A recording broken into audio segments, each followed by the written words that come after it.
ப்ளவுஸும் சிம்பிளா இருக்கு. பார்டரும் கம்மியா இருக்குன்னா, இந்த மாரி யூஸ் பண்ணி பாருங்க. ப்ளவுஸ் ரொம்பவே கிராண்டா தெரியும். இது வந்து ஒரு ஸ்பேஸ் சில்க் ப்ளவுஸ். இதுல இருந்த பார்டர வந்து நான் எப்படி யூஸ் பண்ணியிருக்கேன்னு இந்த வீடியோல பார்க்கலாம். பார்டர் வந்து ரொம்ப கம்மியா இருந்துச்சு. ஒரு ஸ்லீவ் அளவு தான் இருந்துச்சு. இத நம்ம பாதியா கட் பண்ணி ஜாயின் பண்ணாலும் 2 ஸ்லீவுக்குமே நம்ம ஜாயின் குடுக்குற மாரி இருக்கும். அதனால நான் பிளெயின் ஸ்லீவ் வந்து கட் பண்ணி ஸ்டிச் பண்ணி எடுத்துட்டேன். இப்போ பார்டரோட லென்த் வந்து 22 இன்ச் இருந்துச்சு. இந்த பார்டரோட அகலத்த கணக்கு பண்ணி நான் இதே மாரி கேன்வாஸ்ல பேட்டர்ன் ரெடி பண்ணி லைனிங்ல அயர்ன் பண்ணி எட்ஜ் எல்லாம் ஸ்டிச் பண்ணி நான் ரெடி பண்ணிட்டேன். இந்த பேட்ச் ஒர்க் ரெடி பண்றதுக்கு.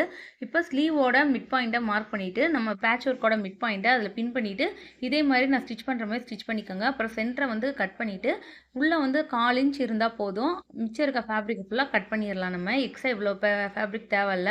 1/4 இன்ச் கண்டிப்பா இருக்கணும். கிராஸ் சர்க்கத் குடுத்து இப்போ நான் ஃபோல்ட் பண்ற மாரி உள்ள ஃபோல்ட் பண்ணி விட்டீங்கன்னா, நமக்கு வந்து வெளிய ஃபினிஷிங் வந்து நீட்டா இருக்கும். இது வந்து ஒரு அயர்ன் பண்ணிக்கிட்டா இன்னும் நல்லாயிருக்கும். இப்போ நான் வந்து 3 போர்ஷனா வந்து பார்டர கட் பண்ணியிருந்தேன். அதில ஒரு போர்ஷனா லைனிங்ல அடிச்சு திருப்பி எடுத்து ரெடி பண்ணியிருந்தேன். அந்த ரெடி பண்ண பீஸ் எடுத்து இப்போ நம்ம சென்டர்ல அந்த பேட்ச் ஒர்க்குக்கு நடுவுல வச்சு இதே மாரி ஸ்டிச் பண்ணிக்கலாம்.